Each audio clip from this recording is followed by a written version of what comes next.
من الشیطان الرجیم بسم اللہ الرحمن الرحیم الحمد للہ رب العالمین وصلی اللہ علی سیدنا محمد وآلہ الطیبین الطاہرین اللہم صلی علی محمد وآل محمد۔ آج کا درس سوال 472 سے شروع کرنا ہے کہ جس میں تشہد کے مستحبات کا ذکر ہو رہا ہے۔ تو تشہد کے مستحبات کون سے ہیں، اس کا جواب بیان کرنا ہے۔ تو پہلا جو تشہد مستحب ہے کہ تشہد میں تورک کی حالت میں بیٹھنا مستحب ہے۔ تورک سے کیا مراد ہے کہ انسان اپنے جو بائیں طرف والی ران ہے اس کی وہ زمین پر رکھے اور دائیں پاؤں کے ظاہر کو بائیں پاؤں کے تلوے پر رکھ دے۔ تو بائیں طرف والی جو ران ہوگی وہ ساری زمین پر، اور پھر گھٹنے سے پیر آئے گا، جو بائیں پاؤں کا تلوا ہوگا اس کے اوپر ہم نے دائیں پاؤں کا ظاہر رکھ دینا ہے۔ تو یہ تورک ہے، اور تورک تشہد میں مستحب ہے۔ اس کے بعد دوسرا مستحب یہ ہے کہ شہادتین شروع کرنے سے پہلے الحمدللہ کہنا، یہ بھی مستحب ہے۔ تیسرا مستحب ہے کہ دونوں ہاتھوں کی انگلیاں جو ہیں وہ ملا کر اپنی رانوں پر رکھنا، یہ مستحب ہے۔ چوتھا مستحب ہے کہ نظر اپنی جو ہے وہ گود میں رکھنا، اپنی گود میں۔ پانچواں جو مستحب ہے کہ تشہد کے بعد قیام کے لیے اٹھتے وقت بحول اللہ و قوتہ اقوم و اقعد، یہ کہنا، یہ بھی مستحب ہے۔ اور یہاں تک جو ہے وہ تشہد کے مستحبات مکمل ہوئے۔ اس کے بعد جو ہے وہ سلام کے بارے میں بات شروع ہو رہی ہے۔ تو ہر نماز کے آخر میں تشہد کے بعد سلام واجب ہے، اور یہ نماز کا آخری جز ہوتا ہے۔ تو اس میں سوال 473 کہ سلام کے کتنے صیغے ہیں؟ تو اس کا جواب ہے کہ سلام کے ہمارے پاس جو ہے وہ 2 صیغے ہیں۔ ایک السلام علینا وعلی عباد اللہ الصالحین ہے، اور دوسرا السلام علیکم ورحمۃ اللہ وبرکاتہ۔ السلام علیکم یہ واجب ہے، اور احتیاط مستحب اور بہتر ہے کے ساتھ ورحمۃ اللہ وبرکاتہ کا اضافہ بھی کیا جائے۔ اور احتیاط واجب کی بنا پر ان 2 میں سے پہلے سلام پر اکتفا نہیں کر سکتے۔ فقط السلام علینا وعلی عباد اللہ الصالحین یہ انسان کہہ دے اور اس سے نماز مکمل ہو جائے گی، ایسا نہیں ہو سکتا احتیاط واجب کی بنا پر۔ بلکہ اگر کوئی بندہ السلام علینا وعلی عباد اللہ الصالحین یہ پہلا سلام پڑھے گا تو اس کے بعد پھر دوسرا سلام بھی پڑھنا پڑے گا اس کے ساتھ، کہ جس کی واجب مقدار السلام علیکم ہے، اور ساتھ بہتر ہے کہ ورحمۃ اللہ وبرکاتہ بھی کہا جائے۔ لیکن اگر کوئی بندہ صرف دوسرا صیغہ پڑھتا ہے، دوسرا سلام پڑھتا ہے، تو اس سے نماز مکمل ہو جاتی ہے اور پہلا صیغہ پڑھنا ضروری نہیں رہتا۔ تو کوئی اگر السلام علیکم فقط کہہ دیتا ہے اور ساتھ ورحمۃ اللہ وبرکاتہ بھی ملا دے تو اس سے نماز مکمل ہو جائے گی۔ السلام علینا وعلی عباد اللہ الصالحین کہنے کا اس کو ضرورت نہیں ہوگی۔ اور اسی طرح السلام علیکہ ایھا النبی ورحمۃ اللہ وبرکاتہ جو پہلا سلام پڑھا جاتا ہے، تو یہ پڑھنا مستحب ہے، ورنہ جو واجب جو سلام ہے وہ 2 ہیں۔ السلام علینا سے پہلا شروع ہوگا اور السلام علیکم سے دوسرا، اور پہلے پر اکتفا نہیں ہو سکتی لیکن دوسرے پر بھی اکتفا ہو سکتی ہے کہ انسان پہلا پڑھے ہی نہ، تو اس سے بھی کوئی مسئلہ نہیں ہے۔ اور السلام علیکہ ایھا النبی ورحمۃ اللہ وبرکاتہ یہ پڑھنا مستحب ہے۔ لیکن کوئی بندہ فقط یہی سلام پڑھ لے اور کہے کہ میں نماز سے خارج ہو چکا ہوں، تو ایسا نہیں ہو سکتا۔ السلام علیکم والا سلام پڑھنا ضروری ہے۔ اس کے بعد 474 سوال کے سلام میں کون سے امور واجب ہیں؟ تو پہلا سلام کا امر جو واجب ہے وہ یہ ہے کہ سلام کو عربی مخارج کے ساتھ ادا کیا جائے۔ دوسرا واجب ہے کہ تشہد کی طرح سلام بھی انسان بیٹھ کر انجام دے۔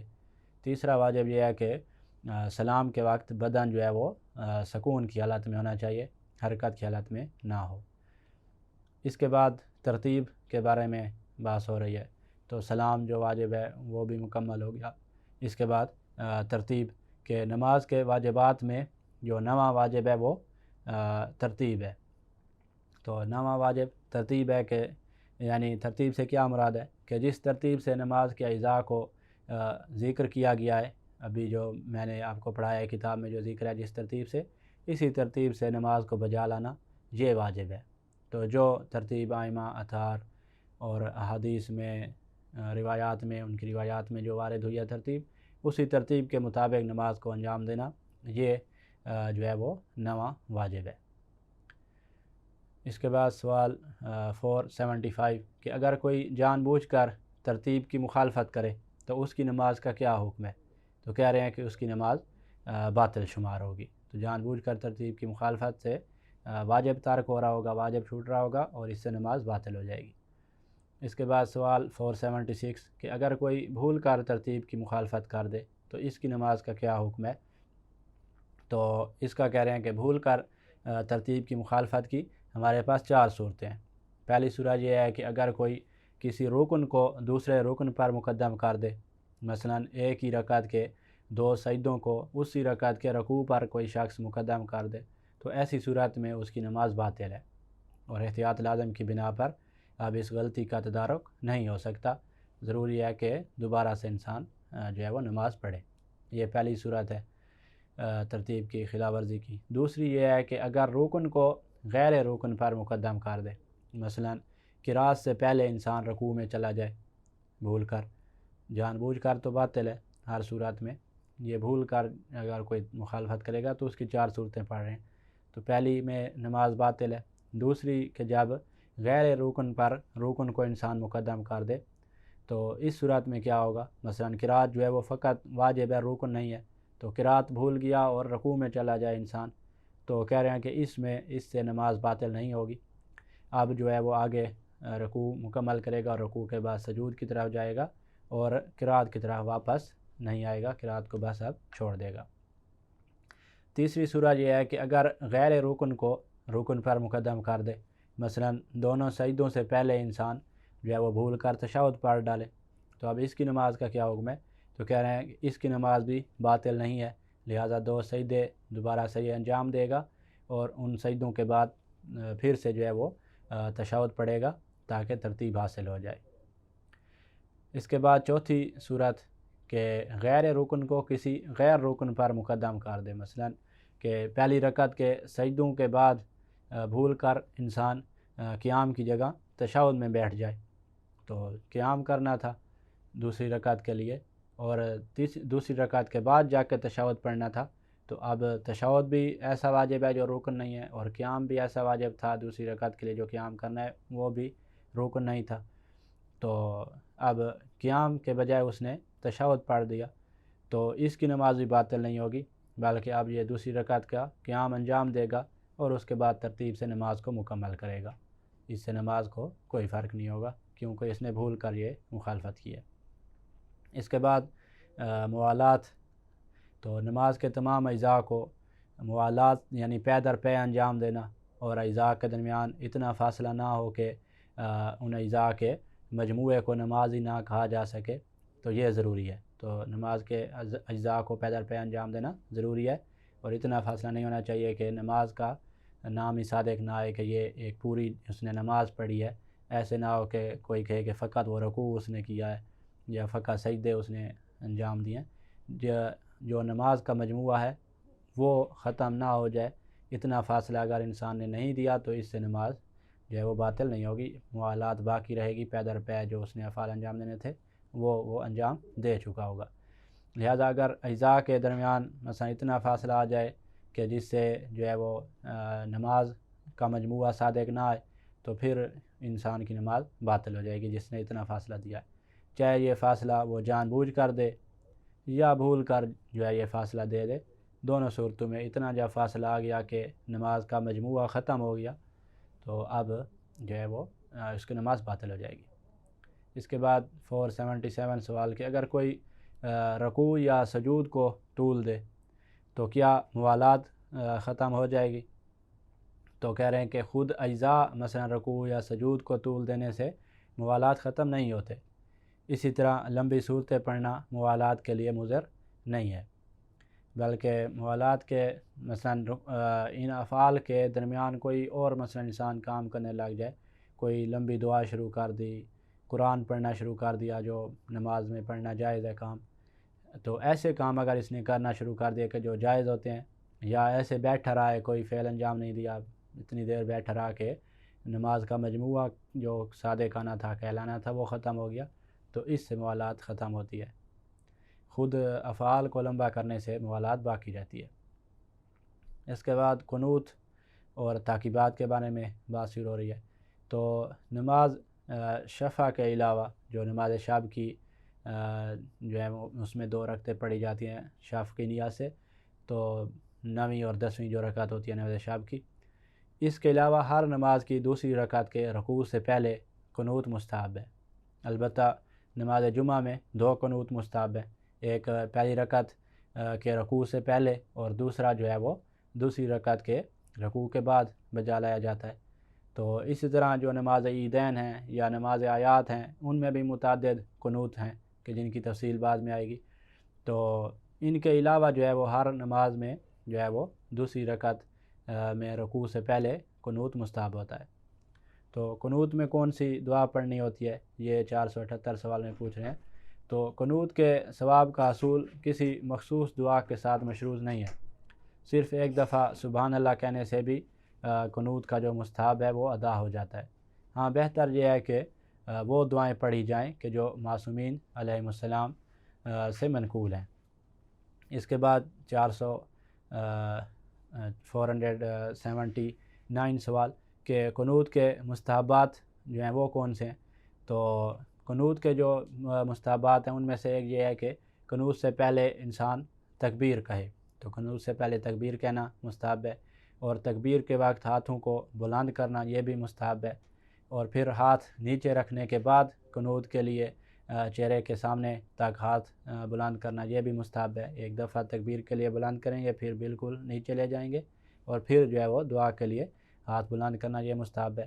اور بعض فقہاء نے تو فرمایا کہ ہاتھوں کو اس طرح انسان کھولے کہ ان کا باطن جو ہے وہ آسمان کی طرف اور پشت جو ہے وہ زمین کی طرف ہو، بالکل یعنی سیدھا ایسے کر کے کھڑا ہو، اور انگوٹھوں کے علاوہ باقی تمام انگلیاں جو ہیں وہ ملی ہوئی ہونی چاہیے قنوت کے وقت، اور نمازی کی جو نظر ہے وہ اپنے ہاتھوں پر ہونے چاہیے۔ اور اسی طرح پیش نماز، مقتدی یا منفرد سب کے لیے مستحب ہے کہ قنوت جو ہے وہ جہر کے ساتھ پڑھیں، چاہے پیش نماز ہے، علیحدہ سے نماز پڑھ رہا ہے، اقتداء میں نماز پڑھ رہا ہے، جماعت کے ساتھ پڑھ رہا ہے، ہر ایک کے لیے جو ہے وہ مستحب ہے کہ وہ قنوت جو ہے وہ جہر کے ساتھ پڑھیں۔ البتہ ماموم کو جو ہے وہ اپنی آواز کو اتنا بلند نہیں کرنا چاہیے کہ امام اس کی آواز سن لے۔ تو جو مقتدی ہے، ماموم ہے، جو جماعت کے ساتھ نماز پڑھ رہا ہے، تو وہ اپنی آواز اتنی زیادہ بلند نہ کرے کہ اس کی آواز جو ہے وہ امام تک پہنچ جائے، کیونکہ امام کو اپنی آواز، ماموم اپنی آواز سنائے، یہ مکروہ ہوتا ہے۔ اس کے بعد سوال 480 کہ اگر کوئی قنوت بھول جائے تو اس کا کیا حکم ہے؟ تو اگر رکوع کی حد میں داخل ہونے سے پہلے یاد آ جائے تو یہ واپس آ جائے گا۔ رکوع کی حد یہ تھی کہ ہماری انگلیوں کے سرے جو ہیں وہ گھٹنوں تک پہنچ جائیں، تو اس سے پہلے اگر یاد آ جائے انسان کو تو واپس آ جائے اور قنوت کو انجام دے اور پھر رکوع میں چلا جائے۔ اور اگر رکوع میں یاد آئے، رکوع کی حد میں پہنچنے کے بعد یاد آئے، تو اب رکوع کے بعد بھی انجام دے سکتا ہے انسان قنوت کو۔ اس کے بعد 481 سوال کہ تعقیبات سے کیا مراد ہے؟ تو نماز ختم کرنے کے بعد ذکر یا دعا میں مشغول ہونا یہ تعقیبات کہلاتا ہے، اور ان تعقیبات میں سے چند یہ ہیں کہ واجب سلام کے بعد 3 مرتبہ اللہ اکبر کہنا، یہ بھی تعقیبات میں اس کا شمار کیا گیا ہے، اور تکبیر کے وقت ہاتھوں کو بلند کرنا یہ تعقیبات میں سے ہے، اور تمام تعقیبات سے افضل تعقیب جو ہے وہ تسبیح جناب سیدہ زہرا سلام اللہ علیہا ہے، کہ جس میں 34 مرتبہ اللہ اکبر کہنا ہوتا ہے، اور 33 مرتبہ الحمدللہ، اور 33 مرتبہ سبحان اللہ کہنا ہوتا ہے۔ یہ سب تعقیبات سے افضل تعقیب ہے۔ اس کے بعد سورہ فاتحہ کی تلاوت کرنا یہ بھی تعقیبات میں سے ہے نماز کی۔ اسی طرح آیت الکرسی کی تلاوت کرنا یہ بھی نماز کی تعقیبات میں سے ہے، اور سورہ جو ہے آل عمران، اس کی آیت نمبر 18 کی تلاوت کرنا یہ بھی نماز کی تعقیبات میں سے ہے۔ تعقیبات یہاں تک مکمل ہوئی۔ اس کے بعد نماز کے مبطلات بیان کر رہے ہیں، تو وہ کام کہ جو نماز کو باطل کر دیتے ہیں ان کو بیان کر رہے ہیں۔ تو سب سے پہلا جو کام نماز کو باطل کرتا ہے وہ حدث کا صادر ہونا ہے۔ تو حدث چاہے اصغر ہو یا حدث اکبر ہو، نماز میں جہاں بھی واقع ہوگا تو نماز باطل ہو جائے گی۔ تو حدث اصغر وہ کہ جس سے وضو واجب ہوتا ہے، وضو کرنا ہوتا ہے، اور حدث اکبر جس کے بعد غسل کرنا ہوتا ہے۔ تو جو بھی حدث سرزاد ہو انسان سے نماز کے جس بھی مقام پر، تو جو ہے اس سے نماز باطل ہو جائے گی۔ البتہ اگر آخری سجدہ کے بعد سہواً یا اضطرار جو ہے اس کی اضطراراً جو ہے وہ مجبوری کی صورت میں حدث سرزاد ہو جائے، تو اس سے نماز کا بطلان جو ہے وہ احتیاط واجب کی بنا پر ہے، تو احتیاط واجب کی بنا پر باطل ہوگی۔ تو اگر ان کے بعد والا سستانی صاحب کے بعد والا مجتہد فعال اعلیٰ مجتہد اگر کہے کہ باطل نہیں ہوتی، تو پھر جو ہے وہ نماز درست ہوگی اور دوبارہ نہیں پڑھنی ہوگی، اور اگر انہی کے مطابق چلنا ہوگا تو پھر احتیاط کرنا ہوگی کہ دوبارہ بھی نماز پڑھیں گے۔ اور اگر کوئی شخص سلام بھول جائے اور اس کے بعد جو ہے وہ اسے یاد آئے کہ اس وقت اسے یاد آئے مثلاً کہ جس سے پہلے وہ حدث اس سے سرزاد ہو چکا ہو، تو اس سے اب نماز باطل جو ہے وہ جو ہے نماز باطل نہیں ہوگی۔ تو حدث سرزاد ہو جانے کے بعد بھی اگر یاد آ رہا ہے سلام کہ میں تو سلام بھول گیا تھا نماز میں، تو تشہد اس نے پڑھا اور اس کے بعد سلام پڑھنا بھول گیا، تو اس سے نماز باطل شمار نہیں ہوگی اور دوبارہ نہیں پڑھنی ہوگی۔ اس کے بعد جو ہے وہ قبلہ سے رخ پھیرنا، یہ دوسرا مبطل ہے، نماز کو باطل کر دینے والی دوسری چیز ہے کہ اگر کوئی شخص بغیر کسی مجبوری اور بغیر عذر کے سمت قبلہ سے اتنا منحرف ہو جائے کہ اسے سمت قبلہ کی اتنی مقدار حاصل نہ ہو رہی ہو کہ جتنی ضروری ہے، تو اس کی نماز باطل ہوگی۔ اور اسی طرح اگر سارے جسم کو جہت قبلہ سے منحرف نہ کرے لیکن گردن کو دائیں یا بائیں طرف اتنا موڑ دے کہ پیچھے والی جگہ کی کچھ مقدار اسے نظر آنے لگ جائے، تو اس سے بھی نماز جو ہے وہ باطل ہو جائے گی۔ اس کے بعد سوال 482 کہ اگر کوئی بھول کر قبلہ سے رخ پھیر لے تو اس کی نماز کا کیا حکم ہے؟ کوئی شخص بھول گیا ہے اور قبلہ سے رخ پھیر لیا تو اس کی نماز کا کیا حکم ہے؟ تو کہہ رہے ہیں کہ اگر بھول کر یا کسی اور عذر کی وجہ سے قبلہ سے منحرف ہو کر نماز پڑھ لے کوئی شخص، تو اگر اس کا انحراف بالکل دائیں یا بائیں سمت تک نہ ہو تو اس کی نماز صحیح ہے، یعنی قبلہ بالکل سیدھا ہے اور یہ بالکل ہی جو ہے وہ اتنا پھر گیا کہ اس کی بائیں سائڈ جو ہے وہ قبلہ کی طرف ہو رہی تھی، یا دائیں سائڈ اس طرح پھر گیا کہ قبلہ کی طرف ہو رہی تھی، تو اتنا اگر نہیں ہے، نہیں پھرا، تو اس کی نماز صحیح ہے اور دوبارہ نہیں پڑھنی ہوگی۔ البتہ اگر اس شخص کو نماز کے دوران جو ہے وہ قبلہ رخ یاد آ جائے یا عذر جو ہے وہ ختم ہو جائے، مجبوری ختم ہو جائے، تو فوراً جو ہے یہ دوران نماز یہ پھر قبلہ کی طرف اپنا رخ موڑنا اس کے لیے واجب ہوگا۔ تو دائیں یا بائیں طرف بالکل نہیں پھرا تو نماز ٹھیک ہے، لیکن دوران نماز اگر قبلہ کی طرف رخ کرنا اس کے لیے ممکن ہو جائے، یاد آ جائے، تو پھر بھی اس نے پھرنا ہوگا اور اس نے دوبارہ نماز نہیں پڑھنی۔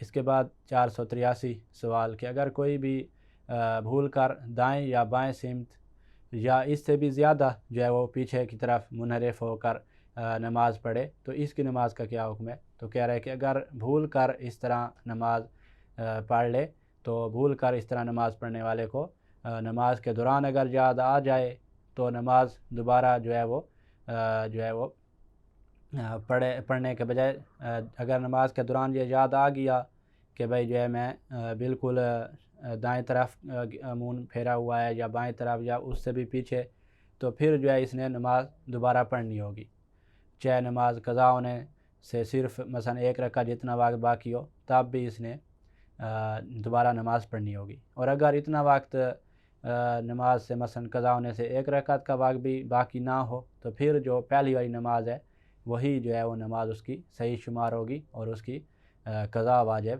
نہیں ہوگی۔ اس کے بعد 484 سوال کہ نماز میں ادھر ادھر دیکھنے کا کیا حکم ہے؟ تو نماز میں ادھر ادھر دیکھنا مکروہ شمار کیا گیا ہے۔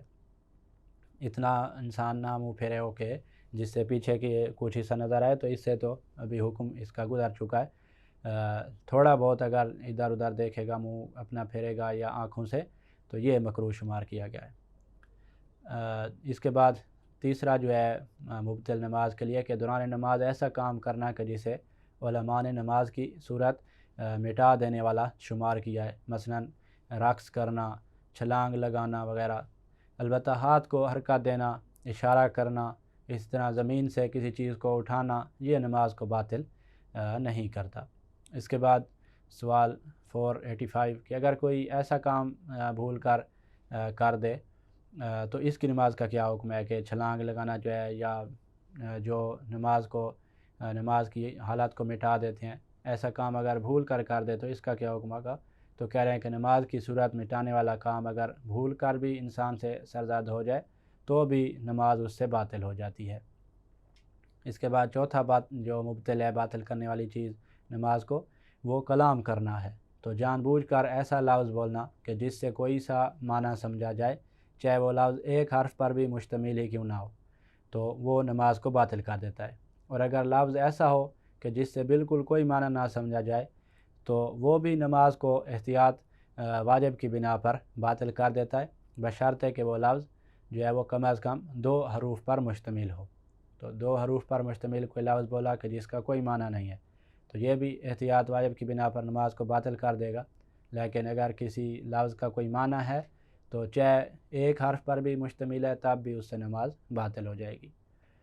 اس کے بعد سوال 486 کہ اگر کوئی بھول کر نماز میں کلام کر دے تو اس کی نماز کا کیا حکم ہے؟